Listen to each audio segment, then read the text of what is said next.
अस्सलाम वालेकुम। Daily jobs update में हम दोबारा हाज़िर हैं। स्क्रीन पे आपने देखे होंगे 5 जॉब्स। तफसील में जाने से पहले अगर आप चैनल पर नए हैं और जॉब की तलाश है तो इस चैनल को सब्सक्राइब कर लें, साथ में घंटी के निशान आल पर क्लिक कर लें। हमारे आने वाले रोज़ाना इंफॉर्मेशन जॉब्स के बारे में आपको मिलती रहेंगी। तो पहला जो है, घर का खानसामा, घर का कुक चाहिए इस्लामाबाद में। सैलरी वगैरह आप ख़ुद पूछ लें, रिहाइश खाना वो आपको देंगे, फ्री है।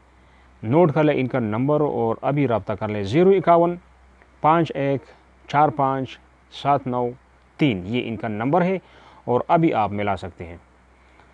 सेवर फूड, जिसका नाम पुलाव कबाब भी है, होटल है और इनका जो ब्लिव एरिया में जो ब्रांच है उनके लिए सिक्योरिटी स्टाफ की ज़रूरत है।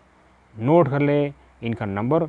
सिविल और आर्मी रिटायर्ड दोनों अप्लाई कर सकते हैं। नोट कर लें इनका नंबर 0308 2744-175। ये इनका नंबर है और किसी भी टाइम पे आप उन्हें कॉल कर सकते हैं। तीसरा इदारा है वो गेट कीपर, उनको चाहिए, कोई कंपनी है तो व्हाट्सएप नंबर है, नोट कर लें इनका नंबर और व्हाट्सएप के थ्रू आप इन्हें मैसेज कर सकते हैं। पहले कॉल मिला ना मिला तो फिर व्हाट्सएप करें 0332-5297-98-9। ये इनका नंबर है और किसी भी टाइम आप अप्लाई कर सकते हैं। सैलरी वगैरह रिहाइश वो आपको देंगे, खाना आपको देंगे, सैलरी का पूछ ले।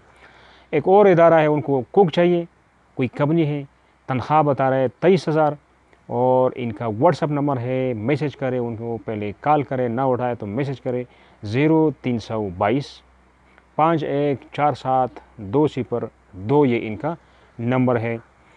एक और हाउस ड्राइवर उनको चाहिए, नोट कर ले इनका मोबाइल नंबर। रिहाइश खाना वो आपको देंगे, सैलरी का पूछ ले 0321-8922-131। ये इनका नंबर है। तो पांचों के आपको नंबर दे दिए, किसी भी टाइम पे आप कॉल करें। तो ये थी आज की अपडेट। नेक्स्ट अपडेट के लिए खुदा हाफिज़।